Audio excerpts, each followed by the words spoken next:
A discussão sobre o desgaste do modelo econômico brasileiro não é nova. O Brasil viveu e discutiu o assunto até dividir o país no ano passado. Mas por onde começam as mudanças?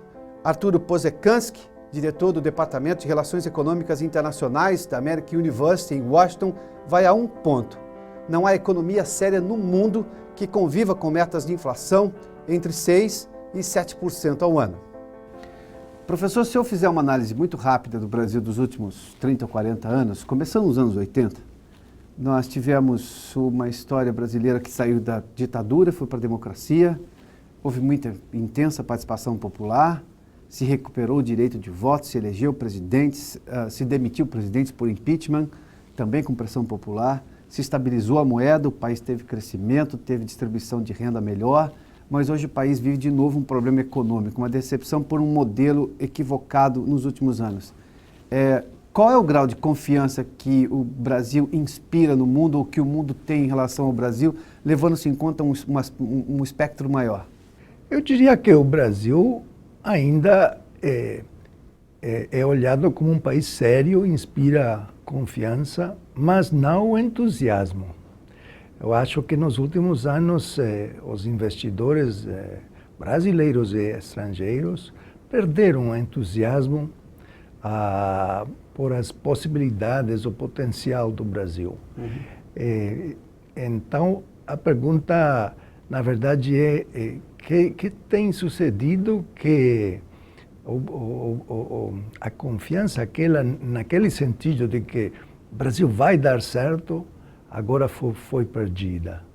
E quando se diminui o entusiasmo, o investidor não investe. A questão da segurança, imagino, seja absolutamente necessária. Não dá para investir sem segurança. Investimento no setor produtivo, não estamos falando de capital de giro. Mas sem entusiasmo, vai se procurar um lugar que entusiasma mais, é isso? Sim, também a situação não é tão ruim que os investidores querem fugir, certamente não aqueles investidores estratégicos que já têm longa data no país, mas em geral já o consenso que o país não promete tantos avanços como, por exemplo, nos 90, onde se fizeram mudanças históricas no modelo econômico. Nos anos 90. Nos anos 90, que abriram grandes oportunidades para investir, inclusive em áreas novas do país. Uhum. Dentro do que o senhor vê hoje, além dessa decepção econômica que afasta um novo investidor, por que o país não consegue atrair?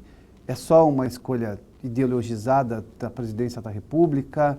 Ou são erros? A burocracia que é ruim, ou seja, o tempo para abrir uma empresa no Brasil é de 108 dias na média, a competitividade do país nesses... O que afasta o investidor hoje do país?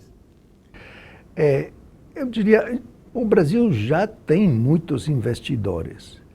Então, a pergunta não é tanto de atrair novos, mas abrir oportunidades para aqueles que já conhecem o Brasil, uhum, que eles já têm dinheiro lá, fábrica, oportunidades lá, para que eles investirem muito mais. É melhorar o ambiente, é isso? É melhorar o ambiente. Então, nesse sentido, o Brasil tem perdido a competitividade, além dos sucessos com a taxa de câmbio, porque você tem no resto do mundo muitos países que fizeram reformas também nos últimos anos, não só nos 90.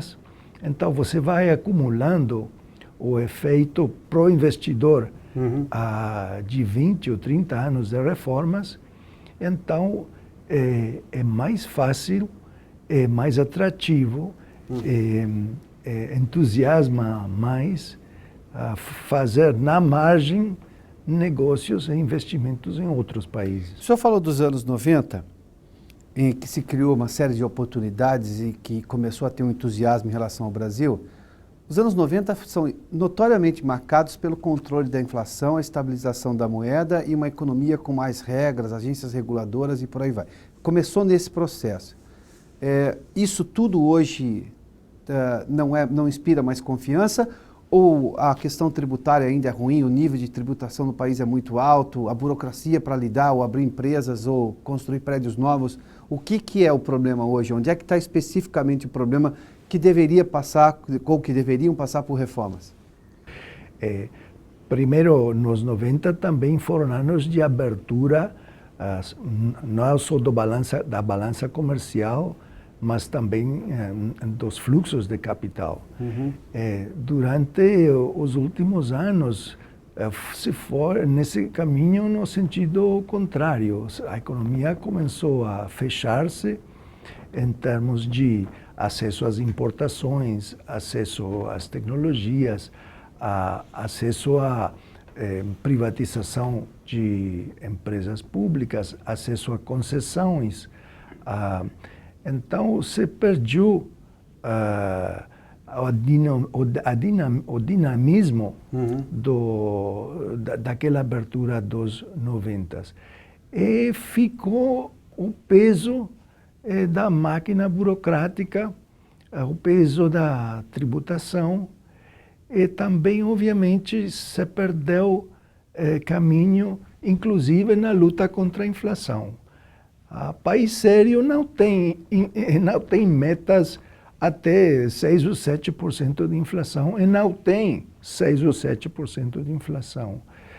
Um ano pode ser situação excepcional, mas o Brasil viveu ano tras ano, onde, por exemplo, a taxa de inflação ficou sobre a meta, ou perto de uma meta nada ambiciosa, porque todos os outros países têm meta de 2 a 4, por exemplo, ou 1 a 3. Então, esse é um exemplo onde se avançou muito nos 90, se acabou com a inflação e depois voltamos atrás. Também com a abertura comercial e também fazer negócios com o Estado. As oportunidades foram se fechando, os direitos observados dos investidores ficaram desapontados, e então o país viveu um carnaval graças aos preços das matérias-primas tão elevados, mas esse carnaval agora acabou. Ou seja, o país estava ancorado no preço elevado de commodities. Exatamente. Petróleo, minério de ferro. Exatamente. E commodities agrícolas também. Exatamente. Seja as contas fiscais, ou os dados de crescimento econômico, ou de empregos, tudo isso foi produto do boom dos commodities.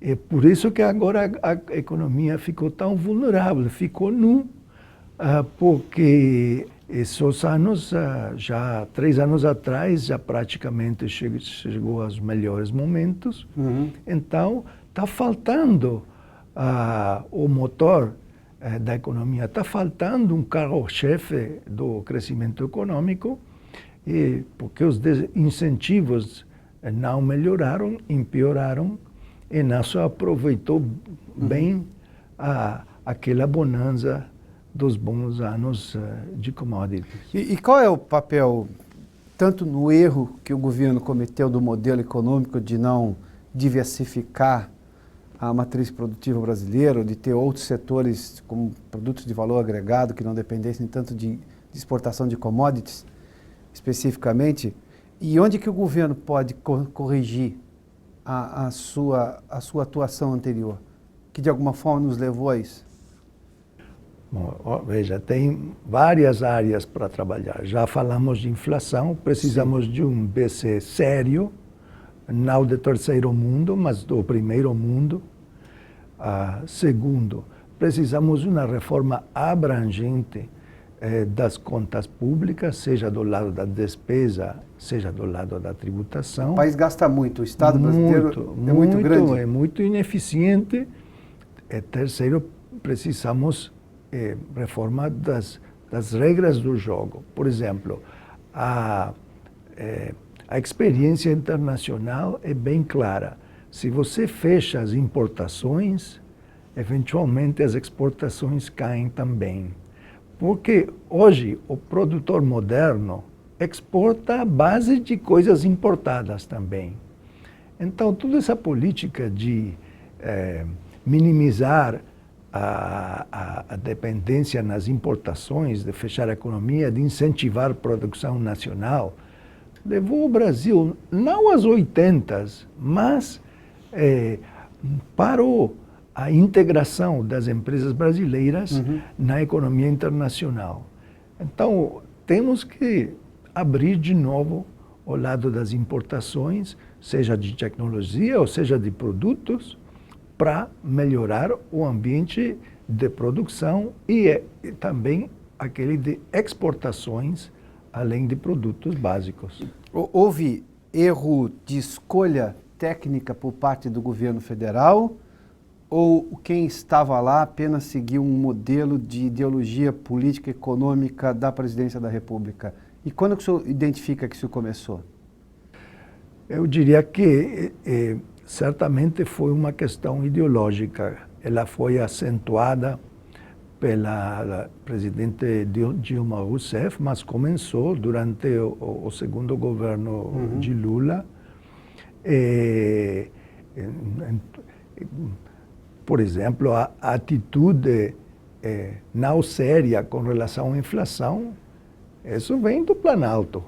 A atitude fechada com relação a parcerias entre o setor público e o setor privado, ou com relação à política de substituição das importações, ela vem do Planalto também. A atitude de que é mais importante melhorar a distribuição da renda que gerar renda, isso vem também da cima. Enfim, o Brasil não foi o único país. Tivemos vários casos na América do Sul de governos eminentemente populistas. Obviamente, os mais extremos conhecemos, Argentina e Venezuela, mas seja no Brasil, seja no Uruguai, seja em outros países também, tivemos modelos mais moderados, mas populistas também. O senhor falou sobre os gastos do governo elevados. O governo tem uma conta muito clara, muito alta com funcionalismo, com previdência. Os juros que o governo tem que pagar também, de alguma forma, comprometem o que se chama de dinheiro pronto e limpo para investimento. Mas, de alguma forma, eu vou mexer em direitos, seja nas garantias dos funcionários públicos, na folha de pagamento, seja nos programas sociais, e os programas sociais nem são um custo mais alto, mas eles têm uma importância relevante no orçamento também, mas a questão da previdência social, o país tem que romper com direitos para sair desse nó que tem hoje, ou tem que arranjar um jeito para ganhar mais, conseguir mais investimentos, mais recursos e poder gerar um dinheiro novo? Na verdade, todas as nações vão mudando durante o tempo, seja mudanças demográficas, seja mudanças sociais, ou econômicas, ou políticas. Então, a legislação, as instituições públicas, o funcionariado, tudo tem que mudar também detrás das mudanças do país. E aí o que olhamos um rezago, uma demora muito grande entre a modernização da máquina pública e a modernização desejada do país. Por exemplo, o Brasil demora muito, resiste muito às mudanças? Resiste muito. E nos últimos anos tivemos muito poder concentrado no governo, no setor público. Então se perderam oportunidades de fazer coisas novas, bem feitas, com parcerias com investidores nacionais e estrangeiros. E, por exemplo, todo mundo sabe que o Brasil tem um déficit de infraestrutura. E aí muita coisa que pudesse ser feita pelo setor privado, com um modelo de concessões, por exemplo. Não, você não tem que privatizar tudo, não. Mas tem muitas obras que nem foram feitas pelo governo, nem foram feitas pelo setor privado. Elas simplesmente não foram feitas. Não foram feitas. Então, esse foi um exemplo de uma, eu diria, parte ideológico, parte problema ideológico de abrir as portas a trabalhar junto com o setor privado. É parte também dos funcionários do setor público de querer manter um monopólio em várias áreas, porque se você tem monopólio, você tem poder para fazer coisas direito e também para fazer coisas ruins.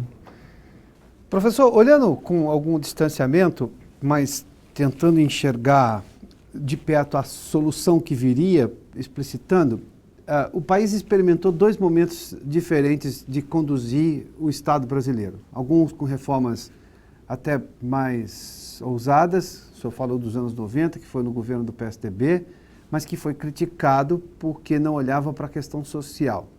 Pagou um preço que há 3 eleições perde, embora chegou perto nessa última eleição.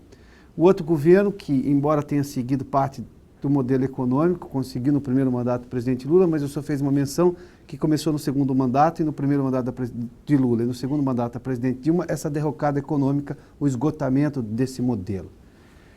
O país conhece as 2 experiências.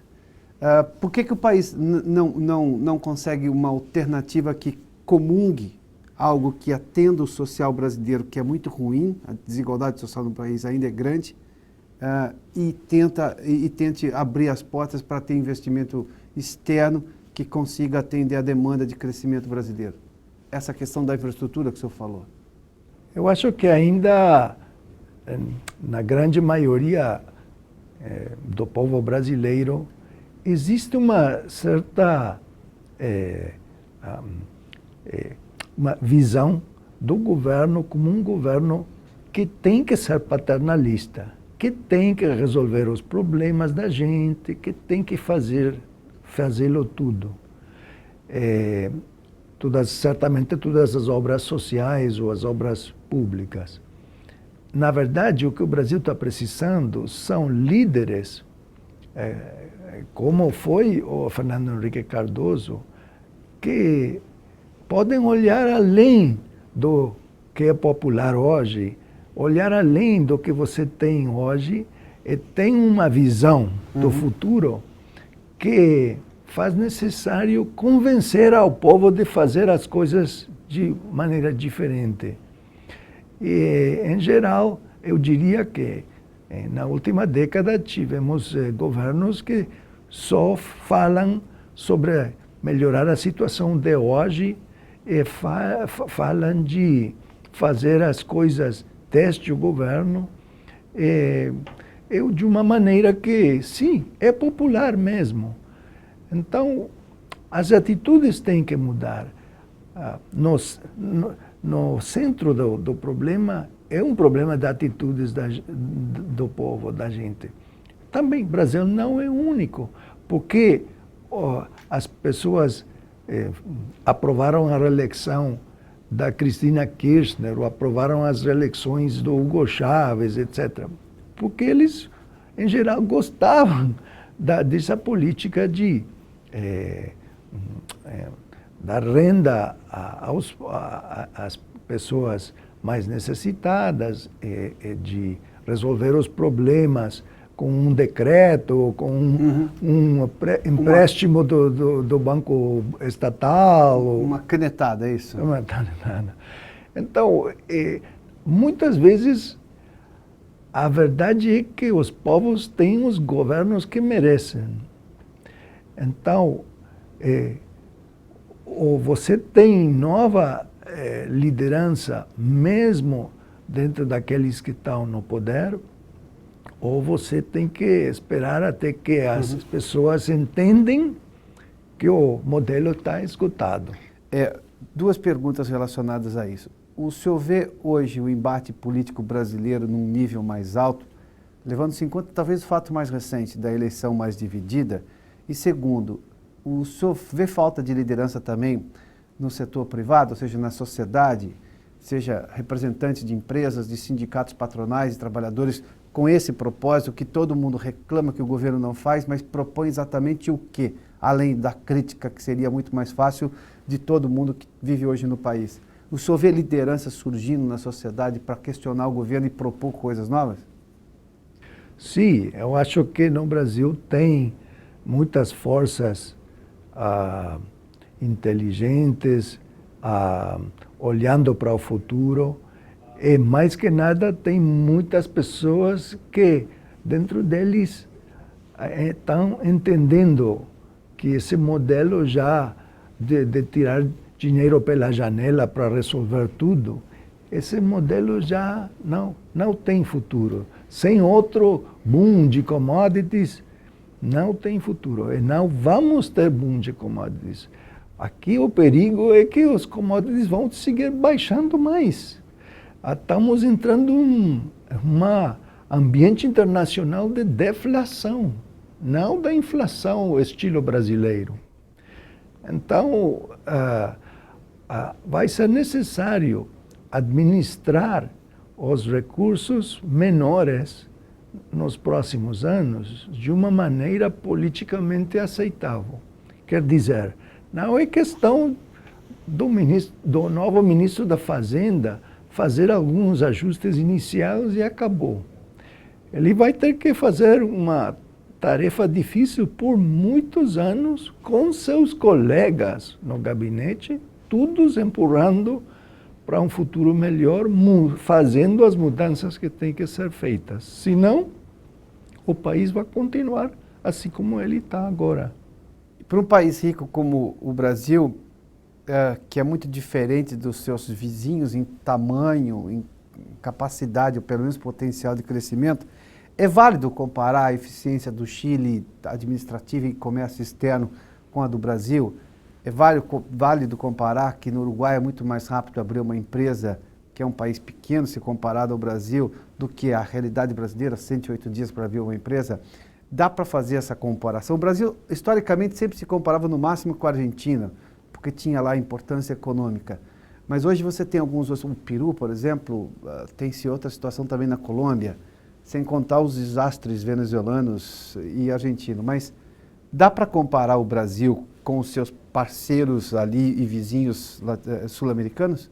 Sim, porque eu acho que as práticas boas são tem que inspirar o como você faz as coisas. Obviamente, países mais grandes, mais ricos, têm mais opções, inclusive de tirar dinheiro pela janela. Mas tem limites. Eu acho que o Brasil está encontrando os limites da sua política social, econômica, da forma de fazer as coisas. Por exemplo, as empresas brasileiras, elas também estão encontrando, certamente dentro do país, os limites de como fazer as coisas, e eles não podem melhorar sem uma melhora nas regras do jogo, como eles fazem as coisas. Eles já diminuíram custos, eles já incorporaram nova tecnologia, eles fizeram grande parte do que tem que ser feito, mas as regras do jogo não são favoráveis para um século XXI. É verdade, Rússia, China, Estados Unidos, Brasil, Índia, eles têm mais graus de liberdade que os países mais pequenos e mais ricos. Mas a questão aqui fica clara para mim. O Brasil já utilizou aqueles graus de liberdade. O mundo está, a média do mundo está muito melhor que o Brasil está muito atrás. A comparação o Brasil está pior ou melhor que o mundo, na média? Eu gostaria de falar daquele potencial do Brasil. O Brasil teria que ser país do primeiro mundo. O Brasil tem tudo o que precisar para ser bem acima da média, nem falar na parte inferior da distribuição das oportunidades e da renda. Quer dizer, o Brasil melhorou muito, mas comparado ao que poderia ter melhorado, na última década, perdeu o caminho. O senhor tem uma opinião muito parecida com a média dos brasileiros. Ninguém duvida do que houve de melhora no país. Mas a ambição da média brasileira é maior, né? Eu poderia estar melhor do que estou, embora esteja melhor. Exatamente. O desejo de aumentar a classe média no Brasil, de diminuir a pobreza no país, esse desejo foi conquistado, foi obtido. Mas o futuro pode ser bem melhor. O senhor falou da máquina. O que o senhor espera da máquina do governo nos próximos 4 anos da presidente Dilma? Eu gostaria de pensar que a presidente Dilma aprendeu certas lições de por que as eleições foram tão disputadas.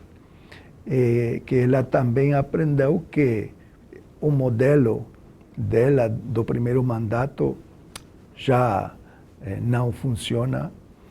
Então, eu gostaria de ver o começo de medidas inovadoras em várias áreas do setor público, abrindo portas, fazendo as coisas de maneira diferente e também aproveitar a crise na confiança pública, a crise dos escândalos, para fazer as coisas melhor. Se não reformamos agora, que as coisas não estão dando certo, então quando vamos a reformar para melhor?